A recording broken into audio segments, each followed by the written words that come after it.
Bonjour tout le monde, bienvenue à ce podcast du parcours initiatique des guerrières authentiques. Donc, si tu es là, j'imagine qu'il y a une partie de toi qui a cet archétype-là à l'intérieur qui existe et probablement que dans la vie, toi aussi, tu as le sentiment que tu as été un peu bousculé.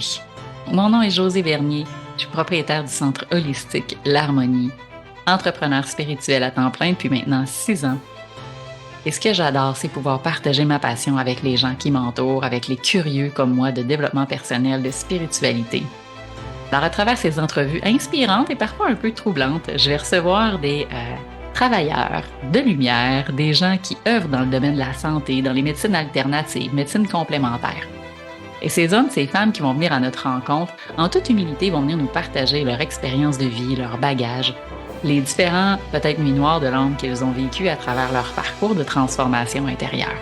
Parce qu'au final, ce qui nous intéresse, c'est pas seulement qu'est-ce qui a fonctionné, mais c'est également à quel moment certaines personnes ont su se relever, mettre un genou à terre et aller trouver les ressources à l'intérieur d'eux-mêmes pour transformer puis transcender des blessures qui étaient là depuis longtemps. Alors j'espère sincèrement que ce podcast va être un espace inspirant où tu vas apprendre des trucs, des stratégies, peut-être même que tu vas apprendre à te découvrir toi-même en découvrant les gens qui vont venir se livrer ici au podcast. Alors je t'invite à partager celui-ci si le sujet t'intéresse, évidemment à mettre tes commentaires sous la vidéo et à faire en sorte de propager ce podcast-là autour de toi. Parce qu'avant d'apprendre là, à jouer avec les licornes, à danser avec les filles, là, puis à jaser avec les anges, ben il y a un processus à faire. C'est celui-là dont je te parle, c'est celui dont j'ai goût que les collaborateurs viennent te livrer. Alors je te dis à tout de suite, on se retrouve de l'autre côté.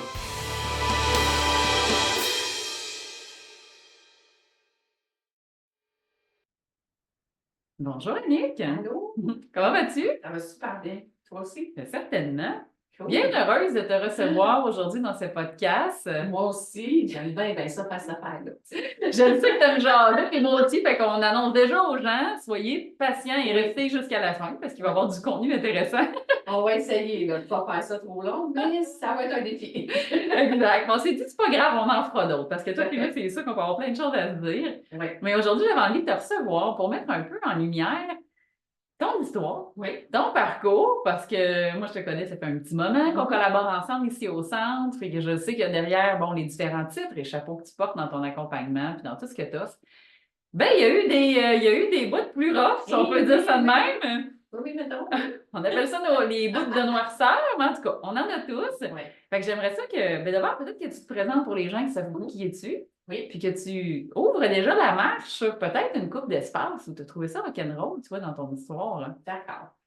Annick Lemay, je suis coach holistique, tarologue, astrologue, je fais des soins énergétiques. Dans le fond, tu sais, quand j'ai vu, je me préparais pour notre rencontre, tu parlais, bon, c'est quoi ta médecine, par exemple? Puis là, je me disais, oh mon Dieu, c'est quoi ma médecine? Qu'est-ce que je vais dire? Mais dans le fond, ultimement, pour moi, là, c'est vraiment d'accompagner les gens à devenir la meilleure version d'eux-mêmes à travers différents outils, finalement. Puis je pense qu'on y arrive quand on comprend ce qu'on porte, quand on comprend notre histoire, quand on comprend un peu qu'est-ce qui nous habite, puis qui fait que on vit ce qu'on vit, qu'on est ce qu'on est. Parce que, tu sais, moi, dans mon histoire, justement, quand je raconte mon histoire, il n'y a pas tant de drame, en fait. Tu sais, c'est que moi, dans mon enfance, là, j'ai pas été abusée, maltraitée, violée, incestée, battue. Il n'y en a pas eu de ça, tu sais. Mais je suis arrivée, dans le fond, en étant scorpion, ascendant scorpion. Oui. Je mets un petit peu d'astrologie dans Ah, la ça, c'est sûr, patente. on va aimer ça. Mais astrologie, scorpion, ascendant scorpion, tu sais, c'est très intense là, comme énergie. Et c'est en plus dans des maisons en astrologie qui sont très karmiques aussi, puis tu sais, où il y a du bagage, mettons. Ouais. Fait que, tu sais, dans le fond, moi, je pense que je suis arrivée ici avec déjà du tourment à l'intérieur de moi, déjà de l'angoisse, sans nécessairement comprendre pourquoi je me sens comme ça, parce que c'est ça, à la base, il n'est rien arrivé de dramatique et de grave dans ma vie. Et un jour, tu sais, je racontais mon histoire à un collègue de travail dans le temps, puis il m'avait dit, tu sais, Annick, là, ton histoire, là, est loin d'être dramatique, là, tu sais, moi non plus, je me suis pas sentie aimée par mon père, puis reconnue par ci, par ça, mais tu sais, c'est pas si grave que ça, là. Fait que, tu sais, peut-être qu'un jour, quand tu vas arrêter de la raconter, la vie va mieux aller, tu sais. Ouais. Ça m'avait vraiment marqué sérieusement. Puis dans le fond, à quelque part, il avait raison dans un sens où, tu sais, comme je dis, j'ai pas vécu quelque chose de très dramatique, mais intérieurement, dans le fond, moi, j'étais troublée. Tu sais, j'étais vraiment une enfant très anxieuse, peureuse, probablement en fait que, tu sais, je ressentais beaucoup les énergies, beaucoup d'intuition, mais je ne savais pas parce que, tu sais, même si je n'ai pas 300 ans, il y a 50 ans, on ne parlait pas de ça. Non. Tu sais, les parents, là, il y a 50 ans, on n'allait pas chez les psys. Puis moi, j'étais juste une émotive trop intense qui tapait ses nerfs parce qu'on ne comprenait pas trop qu'est-ce qui se passe avec elle. Tu sais. Ouais. Fait que, tu sais, dans le fond, L'enfant difficile, là. oui, c'est que j'étais pas difficile parce que, tu sais, j'étais quand même très obéissante, OK. très, tu sais, moi, j'ai pas été délinquante, j'ai pas fait de crise d'ado, tu sais, non, parce que j'étais anxieuse et peureuse. Parce que sinon, c'est sûr que ça aurait probablement... Ça aurait donné d'autres résultats. Pas drôle, tu sais. Ça aurait donné d'autres genres de Parce que moi, on me résultats. disait pas quoi faire dans la vie. Tu sais, moi, très jeune, j'ai dit à ma mère, je suis capable de gérer ma vie. Fait que tu ne me diras pas quoi faire. J'ai toujours eu l'impression d'être un peu un extraterrestre, surtout quand j'étais jeune, avec les gens de mon âge. Je ne me reconnaissais pas vraiment dans ces gens-là. J'étais très intéressée par le monde des adultes, par ma mère, mes tantes. Tu sais, quand nous, on a une grosse famille là, de cousins, cousines, mon oncle, ma tante. Fait que quand on était ensemble, moi, j'allais m'asseoir avec mes tantes et ma mère. Là. T'allais pas avec les plus plus ça qui me tentait qu'autre chose. Puis à l'école, tu sais, moi, j'avais le goût d'être avec le prof, là. Ouais. Tu sais, j'avais le goût de... Parce que, dans le fond, ce que j'ai réalisé avec les années, c'est que moi, j'étais à la recherche d'être vue et regardée et reconnue, dans le fond, par l'adulte. Ouais. Parce que j'ai eu... tu sais, moi, j'ai beaucoup d'amour pour mes deux parents, mais ma mère était une femme qui était très distante, plutôt froide, à cause de tout son bagage à elle. Elle en avait bien plein son casque, comme on dit, de se gérer elle-même, dans le fond, que de gérer, mettons, mes états émotionnels. Bien, elle ne savait pas trop comment dealer avec ça. Fait que moi, je me suis sentie pas très aimée. Puis mon père, mais il travaillait tout le temps, fait que je ne le voyais pas beaucoup. Puis même que j'avais comme un peu peur de lui, juste parce que il était tellement pas souvent à la maison. Puis tu sais, dans ce temps-là, c'était eux autres, en tout cas mes parents avaient le deal que c'est ma mère qui s'occupait de l'éducation. Puis mon père, lui, allait travailler, puis il ramenait l'argent à la maison. Fait qu'il ne s'impliquait pas beaucoup dans l'éducation. Puis lui, ça faisait son affaire de même, puis ma mère aussi. Mais ça faisait que moi, dans le fond, ça a été jusqu'à l'adolescence avant que j'avais vraiment plus de contact, je dirais, avec mon père. Mais ma mère, elle, c'était elle la chef de la maison. La maison, tu sais, nous autres et tout. Fait que moi, j'ai pas, tu sais, donc je me suis pas beaucoup fait toucher, je me suis pas fait, tu sais, ma mère, elle me disait, tu sais, moi, j'étais à l'école, j'étais bonne, tu sais, j'avais beaucoup des bonnes notes. Puis là, mais moi, j'avais envie, quand j'arrivais avec une bonne note, de dire, tu sais, que ma mère, elle me disait, ah, t'es donc bien bonne, t'es extraordinaire, t'es la meilleure, tu sais. Mais elle me disait, est-ce que toi, t'es contente? Je disais oui. Bon, ben, si toi, t'es contente, c'est ça qui est important. Tu sais, ultimement, tu dis, dans le fond, c'est super comme enseignement, tu sais. Mais moi, là, j'étais comme j'avais soif de me faire dire que j'étais extraordinaire, tu sais. Fait que, puis ça fait en sorte que, puis moi, j'ai une lune en taureau en astrologie. Fait que la lune en taureau, elle a besoin de chaleur humaine. Elle a besoin de vivre à travers ses 5 sens, donc d'être touchée, d'être regardée, d'être entendue, tu comprends? Puis moi, ben, avec ma fille, là, je suis tout le temps en train de la taponner, la flatter dans le dos, puis mon chum, tu sais, je rentre ma main dans son chandail. Moi, j'ai besoin de contact humain. Puis ça, je ne l'ai pas eu quand j'étais jeune, tu sais. Puis là, j'ai eu 300 fois la conversation avec ma mère, tu sais, sur pourquoi, du comment, de la cause. Puis tu sais, j'ai souvent dit que je ne m'étais pas sentie aimée. Puis aujourd'hui, je me dis, ben voyons voir si ça se peut, ça. Parce que, tu sais, dans le fond, ma mère était pas parfaite, puis elle avait ses propres affaires à elle, mais, tu sais, elle a tout donné de ce qu'elle pouvait. Exact. Puis, tu sais, c'est sûr qu'elle m'aimait, là, tu sais, c'est sûr. Là. Donc, mais j'en ai longtemps souffert, mais j'ai au moins eu l'opportunité d'avoir une maman qui acceptait ces questions-là et Oui. qui répondait en n'étant pas, ben, tu sais, avec sa distance. Mais son n'étant pas dans la avantage. culpabilité. Non, tu sais, elle était ouais. prête, elle a dit, moi, je peux même pas me sentir coupable parce que je sais qu'à l'époque, j'ai donné 150% de ce que j'étais capable de donner. Wow. Puis, tu sais, avec ses petites filles, parce qu'elle avait 3 petites filles, ben, ça a été tout le contraire. Tu sais, moi et ma soeur, on la regardait et on disait, ben voilà, qui est cette personne? Oui, puis c'est souvent ça qui arrive, pour vrai, quand on observe les grands-parents versus les parents, mais il faut se rappeler qu'au moment où on conçoit et qu'on a les enfants dans leur rythme de vie à l'âge qui est là, c'est pas la même affaire. En tout. Pas les mêmes responsabilités, puis le rôle, je pense, du parent et du grand-parent n'est pas du tout le même. Oh. Ce qui fait que oui, ça peut faire lever des petites blessures, là. Quand nous, en tant qu'enfants, on observe ça, puis l'injustice là, qui lève, là, ouais, qu'est-ce que c'est ça? Moi, j'ai pas la blessure d'injustice. Non, ok. Moi, j'ai celle d'abandon, Ah, d'humiliation. d'accord. Mais, fait que, tu sais, ça n'a pas fait soulever de l'injustice, mais ça a vraiment fait comme, oh my God. Puis, à quelque part, moi, dans le fond, au moment où j'ai eu ma fille, Ouais. j'ai eu une fille sur le tard, j'avais presque 36, Ok. ben, j'avais déjà fait beaucoup de cheminement Ouais. sur moi. Fait que donc, j'ai plutôt apprécié, dans le fond, tout ce qu'elle elle a donné, parce que moi, la maternité, que j'adore ma fille, ça a été le plus beau cadeau de ma vie Ouais. au niveau de la transformation que ça m'a amené intérieure, puis Ouais. même karmique, là. Ouais, ouais. Mais ça reste à ce jour un défi d'être une maman, tu sais. Ouais. Donc, puis ma mère, moi, j'étais en intergénération avec eux quand j'ai eu ma fille, donc elle a beaucoup, beaucoup contribué à prendre soin de nous, en fait, ma fille et moi. Donc, fait que ça l'a. Puis, tu sais, on a réglé un karma aussi dans cette dynamique-là. Là. Ça, ça a dû se préparer, Ouais. surtout dans la cohabitation, en plus. Oui, là. oui. Puis, tu sais, c'est ça. Moi, je suis partie à 17 ans de la maison, mais je suis partie, je suis revenue, je suis partie, je suis revenue. Donc, il y a eu plusieurs épisodes comme ça. Mais mes parents m'ont toujours accueillie, tu sais, jusqu'à dans la trentaine, tu sais, parce que moi, les 30 à 39, là. OK. Fait qu'il y a eu des défis dans cette période-là.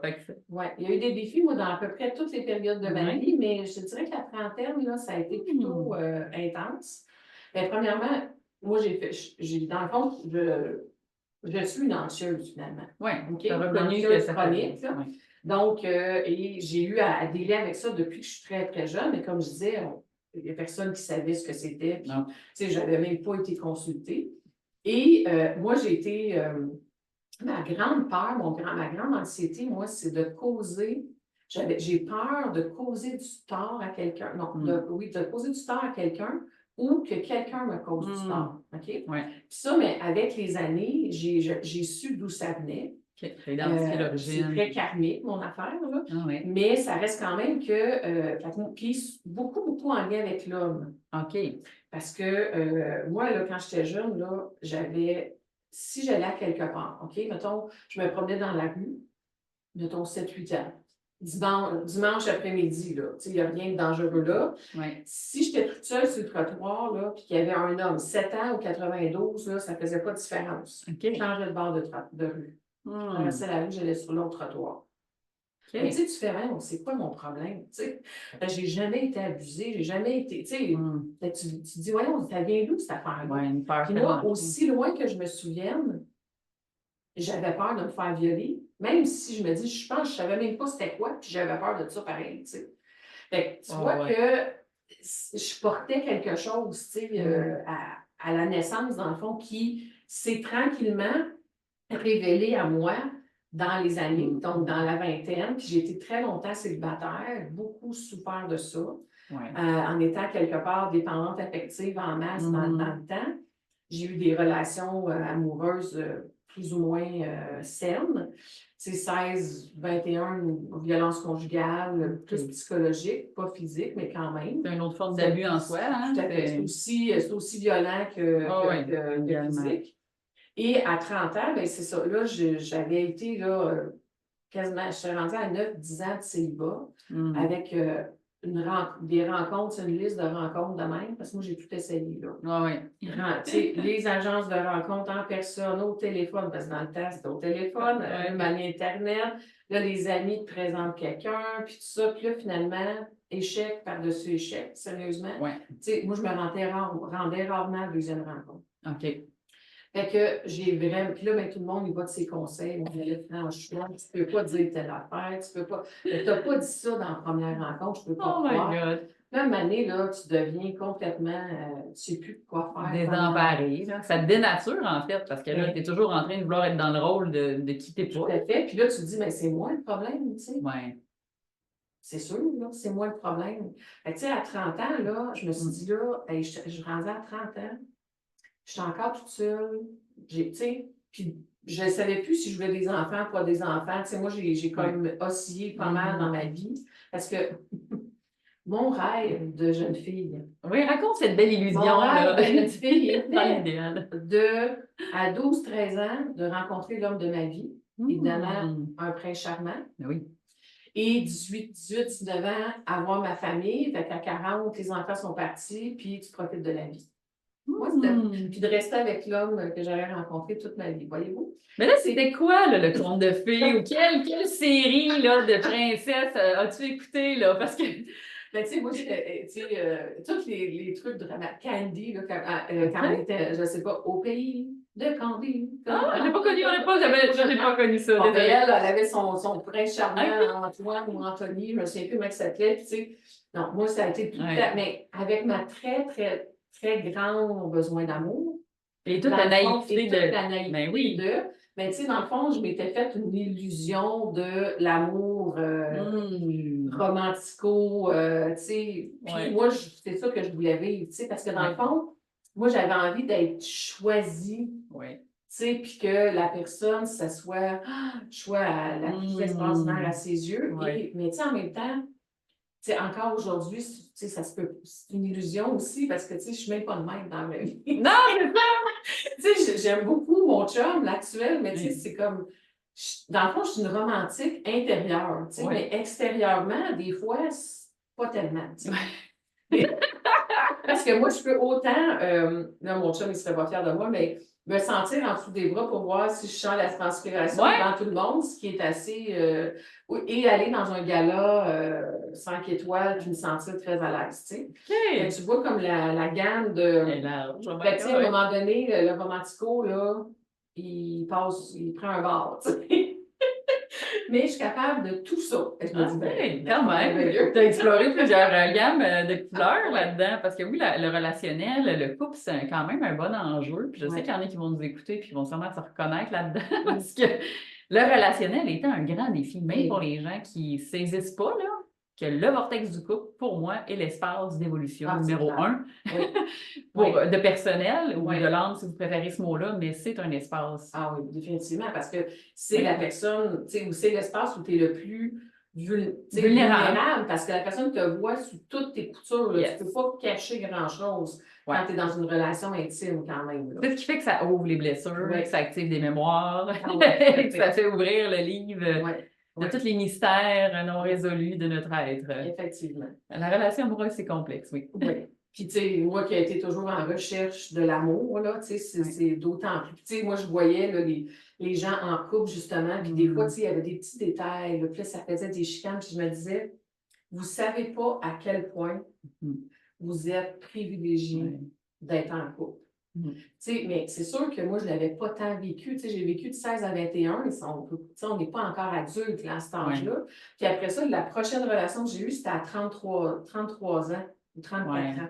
Fait que, tu sais, j'ai quand même, là, je suis rendue où j'ai exploré de façon plus Concrète. étendue et concrète la relation de couple. Puis je comprends que des fois, même si c'est un privilège, ça reste qu'il y a des petites affaires qui sont difficiles avec lesquelles dealer dans le quotidien. Oui, c'est sûr. Mais c'est ça. Fait que tout ça pour dire qu'à 30 ans, dans le fond, comment ça a commencé? C'est que moi, avec toutes mes années de recherche de l'amour et de déception, j'avais rencontré un homme qui, Sylvain, qui s'appelait, que pour moi, là, lui, là, c'était comme l'homme de ma vie. Puis là, je me disais, j'avais dit vraiment la vie, là, moi, si je ne peux pas être avec lui dans la vie, là, genre, ça ne vaut plus la peine. Tu sais. OK. Pas dans un espace de je veux me suicider, mais c'est comme la vie, c'est n'importe quoi. Tu sais.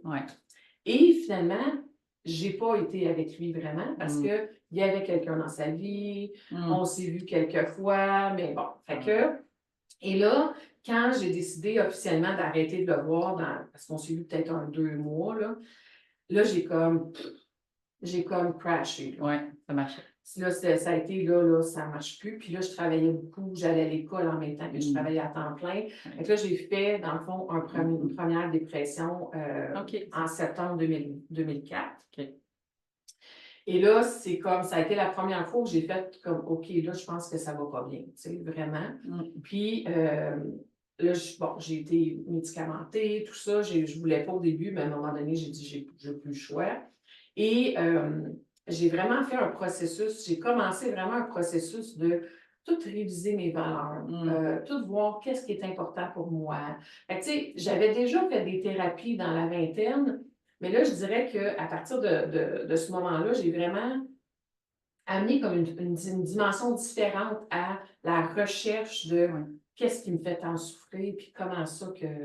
Parce que, tu sais, moi, à l'époque où j'ai fait une dépression, tu sais, j'écoutais la poule aux œufs d'or, là, œuf pour œuf ou l'enveloppe, c'était difficile à comprendre. Ça me donne une idée, là. J'étais complètement, là... Ça marchait plus. J'étais plus là. Et en 2005, donc ça, c'était à l'automne, en 2005, je me suis dit, mais moi, je commence à mon compte. J'ai envie d'aller donner de la formation, d'accompagner les gens, parce que moi, être employée, là, c'était très, très... Moi, je suis très intense, hein, donc je m'impliquais vraiment beaucoup trop. Émotionnellement. Puis, évidemment, l'anxiété faisant partie de mon intérieur, mais j'étais souvent sous stress. À un moment donné, là, tout a débordé de partout. C'était trop. C'était trop. Et là, je me suis dit, en étant consultante, je vais être beaucoup plus détachée. Je vais pouvoir accompagner les gens, mais je ne serai pas émotionnellement impliquée. Puis, ce n'est pas moi qui vais vivre avec ces gens-là pendant X nombre d'années. Donc, parce que moi, j'ai étudié en ressources humaines à la base, j'ai commencé comme consultante à mon compte. Et quelques semaines après, j'ai fait un épisode de perte de contact avec les réalités. On peut appeler psychose, mais le psychiatre que j'avais vu à l'époque m'a dit, bon, là, avant de dire que c'est une psychose, ça prend plus que ça. Mais j'ai été vraiment 3 jours, là, complètement déconnectée sur un autre monde. Puis là, ben, moi, là, je me voyais, là, guérir avec mes mains, tu sais, je me prenais un peu pour Jésus, là, tu sais. Mais dans le fond, là, puis tu sais, tout le monde que j'aimais, tout le monde dans mon entourage, j'avais tout un rôle à jouer. J'avais comme un genre de centre, Patch Adams, là, puis tu sais, un peu comme... parce que dans le fond, là, moi, ce que j'exprimais à travers ça, là, c'était tout mon désir, là, profond que la vie soit belle. Tu sais, pour moi et les autres, dans le fond. Puis je me disais, si moi, quelque part, je peux aider, si dans tout ce que j'ai vécu, dans toute l'expérience que je porte, je peux redonner à quelqu'un, tu sais, au moins, ça aurait servi à quelque chose. Tu avais besoin de trouver ton sens dans le sens du moment. Tu sais, et le cerveau allait à 300 000 à l'heure. Je dormais à peu près 1 heure ou 2 par jour. Puis, à un moment donné, j'étais au restaurant avec mon ami, puis là, ben, c'est là que je me suis rendu compte que là, ça n'allait pas du tout. Les autres, on a eu entendu ce récit humoristique lors d'un party de Noël et me dire on en rit encore. La version plus longue de la chose. Mais bref, à partir de ce moment-là, évidemment, là, après ça, ça a fait comme OK, attends une minute, là, il va falloir, là, il faut que tu fasses quelque chose parce que, tu sais, c'était probablement provoqué, mettons, humainement parlant, par une augmentation de la dose des antidépresseurs que je prenais, qui n'était pas vraiment ajustée à mon corps, qui peut provoquer l'effet contraire qu'on voudrait. On souhaite. Mais malgré tout, je sais qu'en arrière de tout ça, c'est pas pour rien que j'ai vécu ça, c'est parce que c'était comme si ça m'a permis, dans le fond, d'exprimer mon mal-être, mais en même temps, comme je dis, mon grand désir de contribuer à améliorer l'humanité en général, tu sais. As-tu eu peur à ce moment-là? Y a-tu eu un moment où, quand tu as pris conscience de cette déconnexion, que tu te reconnectais, y a-tu eu une période où, là, sachant tout ton bagage d'anxiété, y a-tu un moment où tu as eu peur? Peur, mais hein.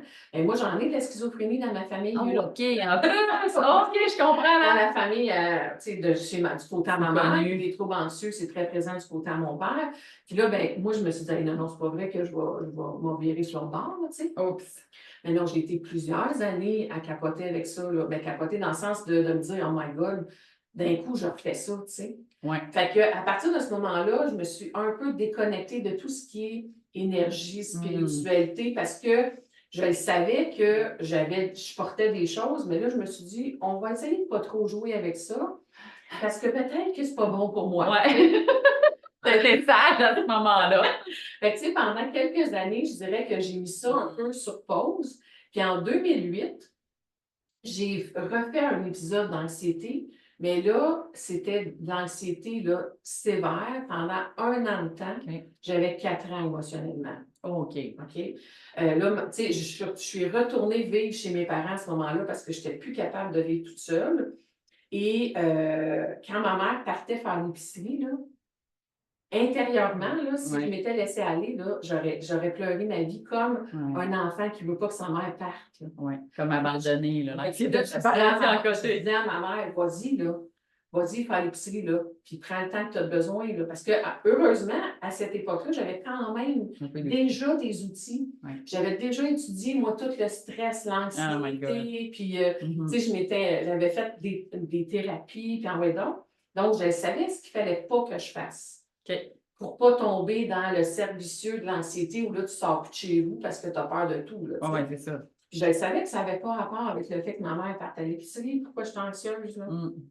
Mais ma mère a été tellement sweet dans ce temps-là parce que, tu sais, elle me disait, bon, moi, je ne me suis pas occupée de toi comme tu aurais voulu quand tu étais jeune.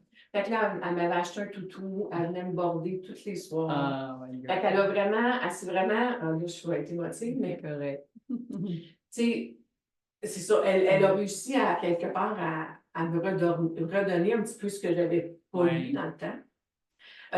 Fait que toute cette année-là, ça a été une année où j'ai fait un 6 mois de thérapie dans une clinique d'anxiété, donc spécifiquement pour les gens qui vivent avec des troubles anxieux. Et ça m'a amené à rencontrer un psychiatre. Parce qu'à un moment donné, je me suis vue poignarder ma mère. Et j'ai eu une image pendant cette où je prenais un couteau puis je la poignardais, tu sais. Évidemment, je savais que c'était pas la réalité. Puis je savais que je ne ferais jamais ça. Mais mettons, c'est pas trippant d'avoir une image de même. Là. Non. Là, tu te dis, ben voyons, qu'est-ce qui se passe avec moi, tu sais? Puis là, je l'avais dit à ma mère. Puis là, j'avais attendu une journée ou deux. Puis là, une année, j'ai dit, ben, il faut que je le dise à ma mère. Parce que là, j'arrivais à côté d'elle, puis je filais pas bien. Puis là, je me disais, oh mon Dieu, tu sais, s'il y avait des couteaux dans la pièce, c'était comme, tu sais. Fait que là, j'ai dit ça à ma mère, puis on s'en allait dans la psychiatrie. Et là, ils m'ont gardé la nuit parce que j'allais voir un psychiatre le lendemain. Puis là, quand j'ai rencontré le psychiatre, puis là, j'ai parlé un petit peu de tout ça. Il a vraiment été très sweet aussi. Il m'a dit, tu sais, Madame Lemay, parce que là, moi, j'ai parlé de que j'avais vécu en 2005, la perte de 3 jours de folie. Là. Fait qu'il m'a dit, vous n'avez pas plus de probabilité de revivre un épisode comme celle-là que quelqu'un d'autre. Il dit, c'est juste qu'à ce moment-là, c'est la façon que votre corps a trouvé pour exprimer un mal-être que vous portez. Fait qu'il dit, à partir du moment où vous allez faire une thérapie, puis que vous allez prendre soin, que vous allez accepter et vous aimer tel que vous êtes avec vos paradoxes. Il dit, vous n'avez pas plus de probabilité d'en faire une autre. Et là, ça m'a tellement fait de bien. Parce que je me suis dit, puis lui, il me regardait là, avec un air qui disait, oh mon Dieu, t'es tellement pas un colo, ma cocotte. Je comprends. Tout se comparer avec pire, ça aide. Hein? C'est ça. Fait que là, je me suis dit, oh my God. Puis, tu sais, ce que j'ai appris de très important à ce moment-là, pour ceux qui nous écoutent. Belle prise de conscience. Très grande prise de conscience, c'est quand tu te demandes si t'es fou, tu ne l'es pas. Ah, bon! C'est sûr que tu ne l'es pas. Parce que si tu as la présence d'esprit de te poser la question, c'est parce que tu n'es pas passé sur l'autre bord. Tu n'es pas complètement déconnecté. Parce que quand tu déconnectes pour vrai, tu penses que tout va bien. Voilà, c'est ça en fait. C'est ça l'affaire. Donc, à partir du temps aussi longtemps que tu te demandes si tu es folle, puis si tu vas devenir folle, ou si tu. Ben, tu es sur la bonne voie. C'est sur la bonne voie, j'adore ça. Tu es sur la bonne voie de guérison éventuellement parce que tu vas avoir le goût de chercher des outils pour t'aider, mais tu es encore suffisamment connecté. Tu es encore assez présente pour en fait te remettre en question. C'est ça l'idée. Puis je pense que c'est là que le discernement, à un moment donné, est encore important. Ben oui. C'est quand il n'y en a pas. Parce que, tu sais, j'en connais, moi, dans ma famille, puis je le vois bien, là, que ce que moi, j'ai vécu, puis je regarde eux, on n'est pas en même Ouais. place. Puis même pendant mes 3 jours que j'étais Ouais. déconnectée, j'étais quand même là. Oui, je comprends ce que tu Mais, veux tu dire. sais, c'était. Puis je me souviens que j'ai écrit des trucs qui arrivent aujourd'hui. Mais sauf que Mm. c'était un moment, mettons, d'égarement, de déconnexion, mais en même temps qui était quand même pas complètement déconnecté de la réalité parce que ça m'a permis d'exprimer des choses que je ne me permettais pas d'exprimer avant. Voilà, Et ouais. aujourd'hui, dans le fond, ce que je voyais à ce moment-là, c'est ce que je fais. La seule différence, C'est quoi? c'est que je suis connectée avec la Terre. Oui, tu es enraciné ici Parce dans que l'espace.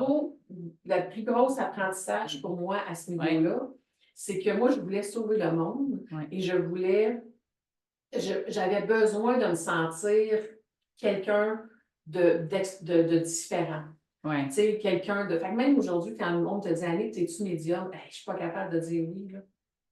Je suis pas capable de dire oui parce que c'est un peu comme si je sais que je ressens des choses, mais j'ai comme toujours besoin, en fait, de rester complètement connectée avec la réalité et la Terre. Mhm. Et quand j'ai compris que, dans le fond, moi, je ne suis pas quelqu'un d'extraordinaire plus que toi, plus que quelqu'un d'autre. Mhm. Je suis juste quelqu'un qui porte ce qu'apporte, en fait. C'est que, dans le fond, à travers l'astrologie, c'est ce que ça m'a aussi permis de faire, Oui. c'est de découvrir que, dans le fond, tout ce que je porte, c'est écrit dans le ciel. Tu sais. Oui. Puis dans le fond, ça l'appartient à. C'est des choses, c'est des valises, dans le fond, avec lesquelles je suis arrivée. Une valise avec laquelle Ouais. je suis arrivée, qui comporte tout ça, parce que j'ai développé, j'ai vécu X nombre de choses dans des vies antérieures qui m'ont amené Mhm. ici aujourd'hui. Mais c'est accessible à tout le monde, Ouais. mais c'est pas tout le monde qui a la mission, à quelque part, d'éveiller complètement tous ces dons-là pour en faire une profession, mettons. Exact. Ça se peut qu'il y en ait qui n'aient pas besoin, c'est pas ça qu'ils sont venus travailler dans cette vie-ci. Ça, là, si les gens ils se demandent s'ils sont venus travailler dans ce vie-ci, là, parce que je sais qu'il y en a qui vont être curieux, qui vont peut-être se poser la question, on peut-il avoir une idée de ça dans notre carte du ciel en fonction des maisons et des Oui. affaires ou on ne peut pas savoir ça? Oui, tout à fait. On peut avoir un Oui. axe et une idée, Oui, dans oui. le fond. Premièrement, le soleil en astrologie, c'est ton essence, ton identité, c'est le qui suis-je. Mhm. Dans qui suis-je, je vais dire fondamentalement, dans mon essence pure, ce que je suis venue manifester ici, dans cette vie-ci. OK. Ça, c'est le soleil. L'autre chose, c'est le milieu du ciel qui s'appelle la maison 10 en astrologie. Mhm. C'est notre mission sacrée, c'est notre destinée. OK. OK? Donc, si elle est dans le signe de la balance, ben, ta destinée, c'est d'exprimer, de vivre les énergies de la balance dans le milieu professionnel et social aussi. OK. Et on a des maisons qui vont nous parler de tes dons, tes talents de naissance, OK. de tout ce qui est le volet travail. Comment tu peux gagner ta vie avec les ressources que tu possèdes à l'intérieur. Donc, quelles sont ces ressources-là et comment tu peux les utiliser pour gagner ta vie?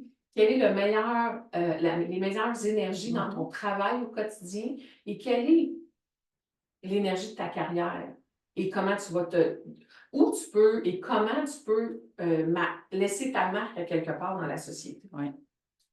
En astrologie, on peut savoir tout ça et bien plus. Fait qu'il y a beaucoup de codes déjà d'inscrits, comme tu dis. Là. Parce que quand tu parles de karma, je sais que les gens vont se dire, bon, c'est quoi le karma, les affaires de vie antérieure, puis il y a un système de croyances, là, tout le monde qui croit à ça et tout ça. Fait que ça, il y a déjà une trace potentielle de ça dans la carte du ciel de quelqu'un. Fait que même quelqu'un qui dit, moi, je ne crois pas à ça, toi, tu peux quand même aller cibler certains éléments d'information pour guider les gens dans une meilleure compréhension qu'ils sont. Parce que, tu sais, dans le fond, dans la carte du ciel, s'il y a des planètes dans la maison 4, 8, 12, c'est des planètes, c'est des maisons d'eau, donc c'est des planètes karmiques. Fait que déjà là-dedans, ça veut dire que tu portes du bagage avec lequel tu es arrivé et tu es venu régler du karma dans ces énergies-là. Il y a des nœuds lunaires qu'on appelle le nœud nord, nœud sud. Ça, c'est nos vies antérieures. Donc, ça nous parle de avec quel bagage on est arrivé dans notre vie, dans plusieurs vies antérieures et quel est maintenant notre chemin d'évolution pour se libérer de ce karma-là. Tu sais, dans le fond, du karma, c'est quoi? C'est tout déséquilibre qu'on a créé dans nos vies en lien avec pensée, parole, geste qui n'est pas dans l'amour. Ah ouais. C'est tout, finalement. Parce que dans le fond, ultimement, comme humain, en tout cas avec mes croyances, puis encore une fois, moi, tu as le droit de croire à ce que tu veux. Hein? Ouais, Tu n'es même c'est pas obligé ça. d'acheter ce que je dis. Ouais, c'est ça. C'est bien correct parce que moi, non, ça c'est Le libre arbitre c'est ça, tout à des fait. croyances. Mais moi, j'y crois, puis j'ai plein d'expériences de vie qui me permettent, puis qui me disent, ben ça fait du sens ce que tu penses, mais Ouais. peut-être que pour quelqu'un d'autre, ça n'en fera pas. Mais pour moi, c'est ultimement, dans le fond, toute l'expérience humaine, c'est d'arriver à comprendre l'ombre et la lumière, dans le fond, puis c'est ça qu'on est venu expérimenter, Absolument. le côté sombre et lumineux, mais c'est ultimement de ne plus créer aucun déséquilibre, ne serait-ce que en pensée, en parole et en geste. Et ça, là, on n'aura plus besoin de se réincarner. Fait en tout cas, moi, je pense que je ne suis pas encore rendue là. J'ai encore plusieurs incarnations à vivre, tu sais. Mais ça reste on a quand même, tu sais, tout ce bagage-là qu'on porte est appelé à évoluer. Mm-hmm. Tu sais, fait que, puis c'est ça dans le fond du karma, c'est que c'est le chemin d'évolution. C'est où on a créé des déséquilibres, puis comment on est venu on peut les rééquilibrer, tu sais, dans le fond. C'est ça. Un peu comme l'histoire de la loi de cause à effet. Là. Moi, je l'explique un peu comme ça. Là. Si tu craches en l'air, à un moment donné, ça te retombe sur le nez. Qu'est-ce que tu as vécu dans cette expérience-là que tu aurais besoin de vivre dans son contraire ou vice-versa pour que la balance se rééquilibre? Tout à fait. Puis, tu sais, moi, je sais pourquoi la maternité, c'est difficile pour moi. Oui. Parce que, justement, c'est du stock karmique. Je sais pourquoi les amours, c'est difficile. Parce que j'ai une blessure qui s'appelle Chiron dans ma carte du ciel, qui est dans la maison qui parle des amours et de comment j'ose exprimer qui je suis. J'ai 4 planètes dans la maison 12. La maison 12, c'est une grosse maison karmique. Entre autres, mon soleil, Vénus, Mars, qui sont les planètes de l'homme et la femme, le masculin et le féminin. Fait que, tu sais, moi, j'ai eu plein de réponses avec la carte du ciel. Je comprends, non? T'as dû mieux de comprendre, tu t'as dû te dire, c'est vrai que je suis pas folle. Je suis pas folle, ça. Il est écrit dans la carte, en plus. Tu sais, dans le fond, moi, j'ai eu l'opportunité à travers toutes ces années-là de vouloir comprendre, tu sais, dans le fond, qu'est-ce qui se passait à l'intérieur de moi. Parce que, justement, en tant que scorpion, sans le scorpion, notre but ultime, c'est de plonger dans nos profondeurs, aller gratter le fond de l'océan. Tu sais pas toujours ce qu'il y a là, tu n'es pas sûr que ça te tente d'y aller, tu sais. Mais moi, je prends toujours, mettons, là, l'énergie du scorpion, c'est un peu comme l'épave dans le fond de l'océan. OK. Tu sais, le Titanic qui a coulé, maintenant, là. Bon, ben, il n'y a pas grand monde qui a le goût d'aller voir.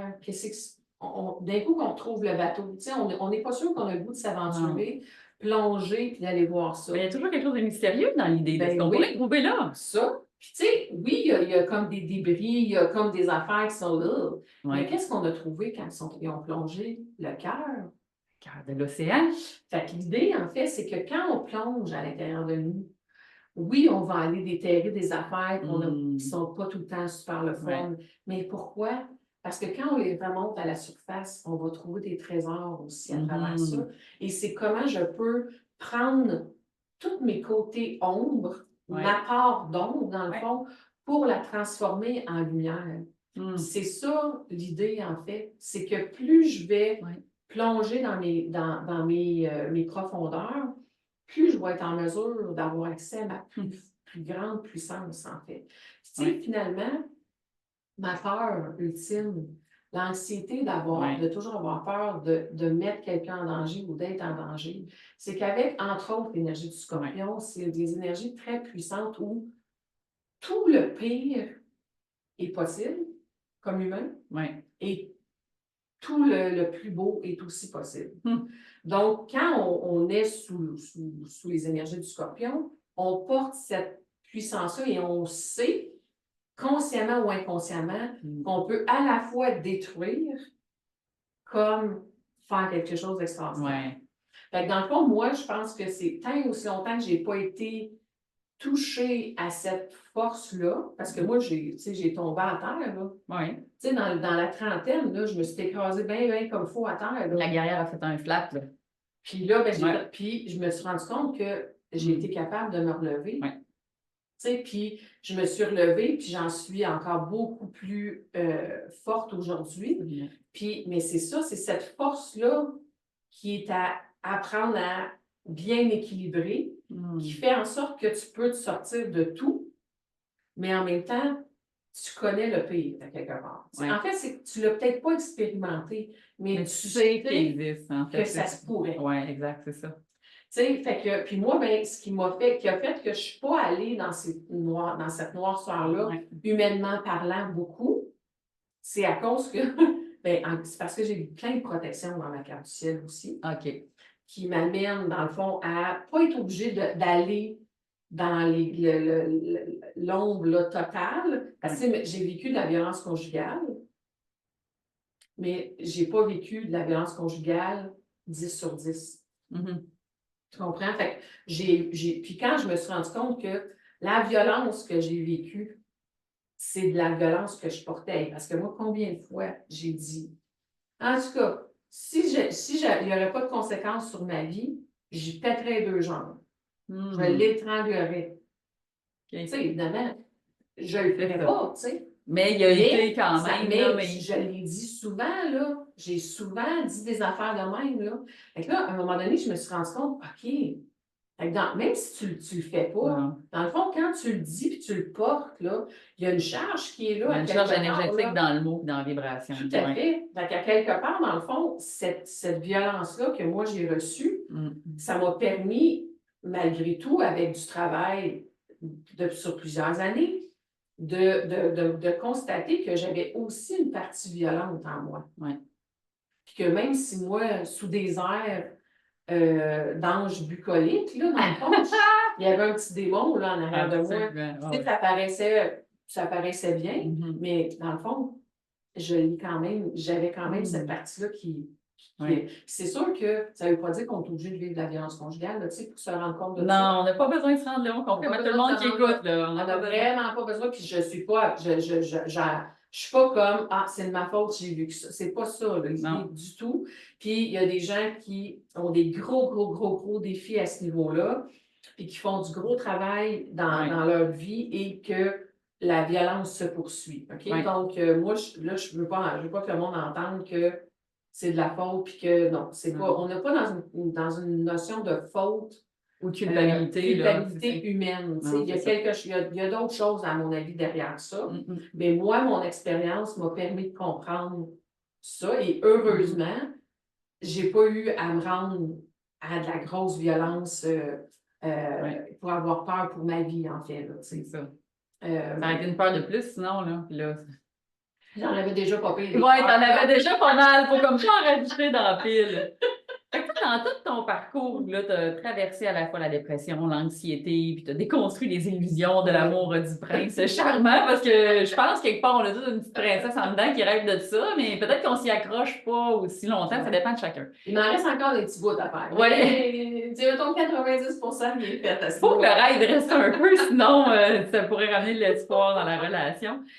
Est-ce que tu dirais qu'il y a eu un moment donné, une clé dans ce parcours-là, un élément dans ta vie, un outil, whatever. Bref, ce serait quoi l'élément que tu dis? Tu sais, les gens là, qui écoutent tout ça, là, ils ont besoin de retenir quoi puis d'entendre quoi dans ton message pour dire que tout est possible, je sais pas moi, mais ce serait quoi l'élément dans tout ce bagage-là que tu nous racontes, là, qui a été soit le déclencheur, la ressource que tu es allé utiliser ou la qualité que tu as développée qui t'a sorti de ça, là? Je te dirais que il y a une chose, entre autres, qui m'a vraiment aidée, c'est quand j'ai compris que même si ça fait mal, même si tu penses que tu souffres, puis tu penses que ça peut, tu sais pas comment tu vas faire pour t'en sortir tellement que ça fait mal en dedans, tu sais. Ça finit toujours par aller mieux. On ne sait pas combien de temps ça prend. Puis on voudrait souvent que ça prenne moins de temps. Mais si au moins tu peux t'accrocher à ça va finir par aller mieux. Exact. C'est sûr que ça va finir par aller mieux. Et même, je te dirais, même si tu fais rien. Sais-tu pourquoi? Parce que à un moment donné, à force de rien faire, tu vas être tanné de rien faire. Puis tu vas avoir envie de te mettre en action. Oui. Mais c'est sûr que plus tu prends en main ta souffrance, puis tu sais, pour moi, ma clé, en tout cas, c'est Oui. d'être allée en profondeur, puis d'avoir regardé qu'est-ce qui se passe en moi et d'avoir eu des outils et de l'accompagnement à travers des formations que j'ai faites qui m'a permis de comprendre comment je t'ai patentée. Oui. La connaissance de soi reste une clé, Moi, en c'est fait, dans sûr ce que, pour moi, là, c'est sûr que oui, là. Tu sais, parce que c'est sûr qu'il y en a qui restent victimes toute leur vie, là, puis qui vont mourir comme ça, que ça a été c'est leur contre choix, tout le peut-être, monde. leur choix d'incarnation ou Tout leur plan. à fait. Il y a quelque chose, ils ont quelque chose à apprendre à travers ça. Mais quand ça va pas bien, quand tu as des épreuves, quand la vie est difficile, ça finit toujours par aller mieux. Puis plus tu vas te mettre en action pour tenter de comprendre qu'est-ce qui fait que, où ça fait mal, en fait.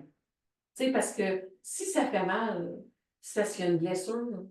Tu sais, si ça fait mal au genou, tu n'es plus capable de marcher, c'est parce que tu t'es blessé au genou, là. Sinon, tu serais capable de marcher. Voilà. Donc, si tu as mal à l'âme, si tu as mal en dedans, mais il y a quelque chose de blessé en dedans. Absolument.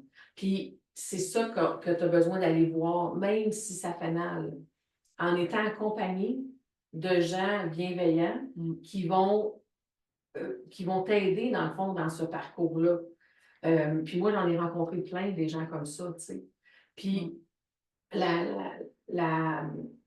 sais, ce que je vous ai raconté, la naissance de ma fille a été vraiment quelque chose qui a fait en sorte qu'à partir de ce moment-là, je ne pouvais plus ne pas prendre soin de moi.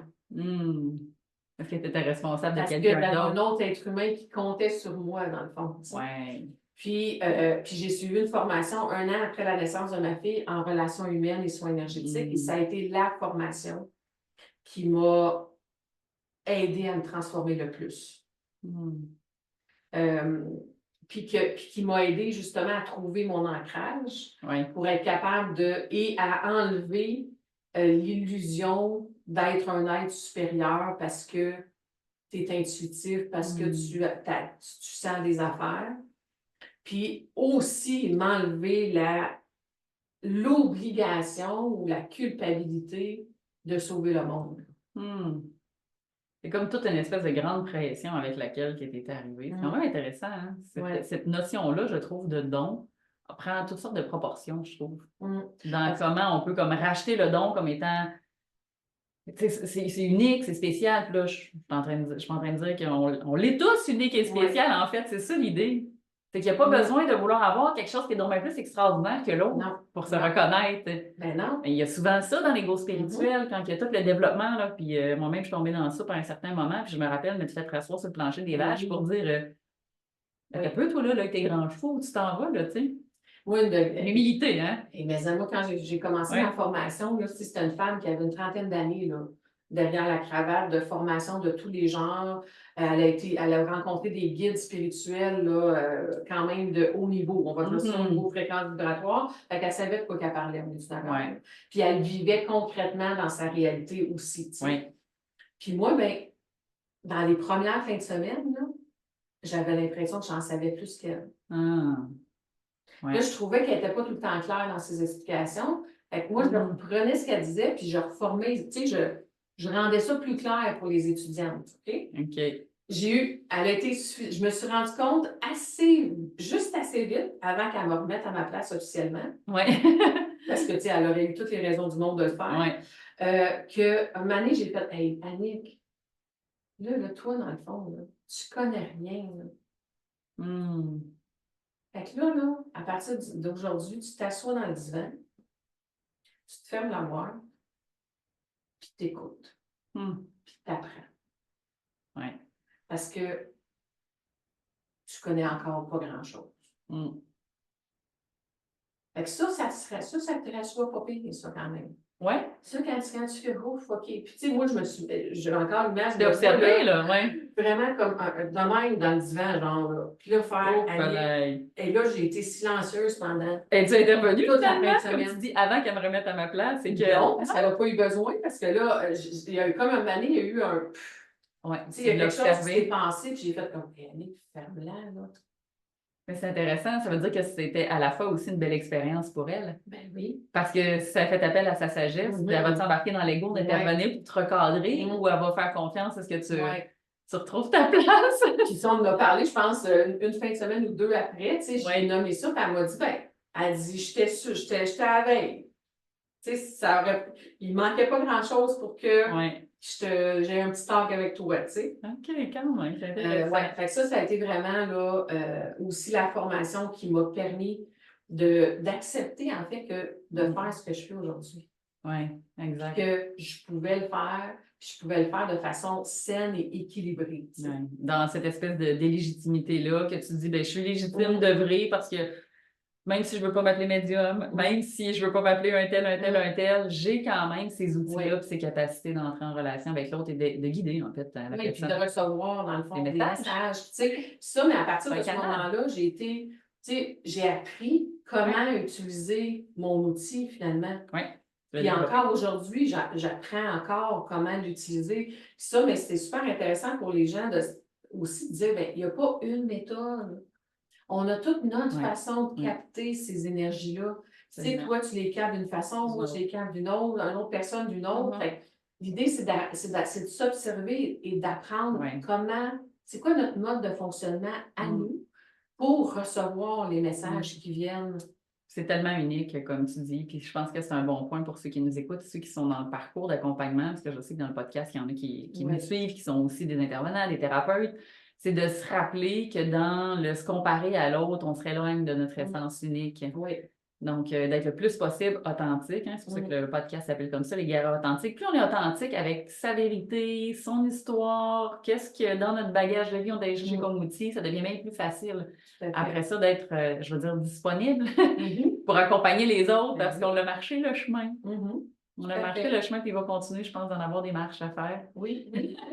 Des marches à monter, des fois des marches à redescendre, dépendamment de où on est dans le parcours. Donc, je te remercie, Annick. Merci pour ton authenticité, ton ouverture dans toutes ces sphères-là un peu plus ombrageuses. C'est moins les zones où on est confortable d'aller, mais on peut plus se cacher, comme tu dis, à un moment donné. Moi, comme scorpion, sans le scorpion, je suis très à l'aise d'aller là. C'est parfait. On en a besoin des gens qui montrent l'exemple.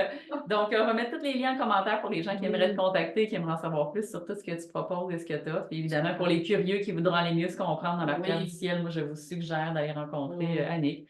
Je devrais dire, voilà, pour mon... comment ça s'appelle? C'est la révolution solaire. La révolution solaire. C'est la prévision astrologique annuelle. En lien avec, on sort une carte du ciel de l'année.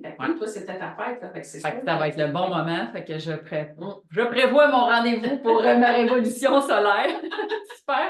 Donc, on salue tout le monde. Merci. Et on se dit à bientôt pour un prochain podcast.